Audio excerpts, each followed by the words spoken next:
There's a very overlooked feature on most GPS units which helps with situational awareness and more precise navigation. Right now, we're navigating an airway between two fixes, OXKEK and RIVRS. Let's focus in on the Garmin 430 display, but this works for the 530 above it, as well as many other GPS units.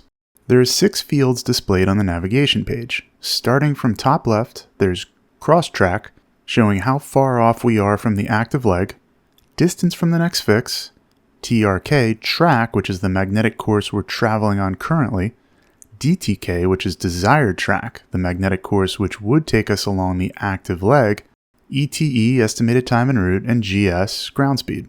TRK, track, and DTK, desired track, are the same right now, 248 degrees. That puts us on the airway T478, with the course shown 248 degrees. We'll use an arrow showing our current track and an arrow showing our desired track. They're the same.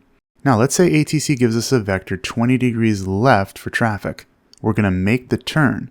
The track field shows our new course, while desired track stays the same, and we leave the airway, as shown by the needle deflecting to the right. The further we get from the airway as we fly this new track, the more the needle deflects. Let's look at another field we can pull up if we hit Menu and select Change Fields. We can swap out any of these 6 fields. Let's pick ground speed. We can always reference the unit up top or our EFB for ground speed. In its place, we'll put BRG, bearing. It's showing 250. What bearing is the course we would need to fly if we went direct to the next fix on the route, RIVRS. So before we left the airway, our bearing and desired track would be the same, but as we drifted off course, the bearing, always pointed towards RIVRS, would turn right. Desired track always stays the same, the 248 course of the airway marked on the chart. We see this in action on the GPS. Track stays 228, the course we're actually flying, desired track remains 248, and bearing increases ever so slightly as we deviate more. It requires more of a right turn to get pointed back to RIVRS the further we go off course.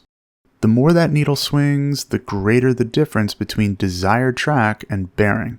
So now let's say the traffic conflict is cleared and ATC tells us to resume own navigation. What this means exactly is that we need to get back onto our cleared route, the airway. What heading do we turn?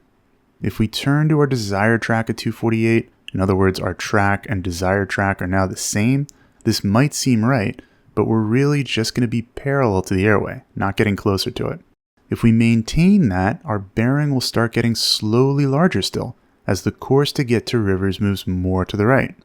Now, with a bearing of 258, we might think that flying that will get us back on the airway. Bearing is what we would fly going direct to the fix. So actually, if we were to hit direct, enter, enter, our bearing of 258 would become our new desired track. That's not what we want. We want to get back on the airway prior to the fix. So let's reactivate the leg. We'll want to fly a heading to the right even of the bearing. Only now, as we fly, will we get closer to the airway again. Bearing will start to get closer to the desired track, and when we're on the airway, they'll be equal, and we can resume following the airway.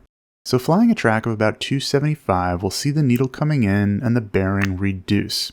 When it reaches the desired track of 248, we're back on the airway and can turn to follow it. Bearing is a great situational awareness tool for intercepting and tracking course guidance. It's especially useful on a procedure turn or hold entry where you have to intercept an inbound course, and your bearing gives you a quick glance of what heading you need to fly past in order to center the needle before you get to that next fix.